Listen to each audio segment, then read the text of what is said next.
ভিডিওটা একটু দেখুন। ভিডিওটা যদি ভালো লাগে আমার চ্যানেলটি সাবস্ক্রাইব করবেন, ফেসবুক পেজটি ফলো করবেন। ধন্যবাদ সকলকে। কোন দৃষ্টিভঙ্গি থেকে রাজনীতি করছেন? আপনি আসছেন ভাই মাল কামাতে, সোজা হিসাব। আপনি আসছেন মাল কামাতে, আপনি এটার পিছনে কয়েক কোটি টাকা ইনভেস্ট করছেন। প্রথম ইনভেস্টমেন্ট করছেন নিজের দলকে পয়সা দিয়ে, নমিনেশন কিনছেন।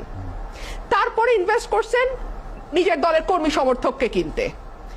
আপনার মিনিমাম 15-20 কোটি টাকা এখানে চলে গেছে। এখন আপনার নেক্সট 5 বছরের টার্গেট হচ্ছে এখান থেকে কয়েকশো কোটি টাকা রিটার্ন নেওয়া, কারণ আপনি তো আসছেন মাল কামাতে।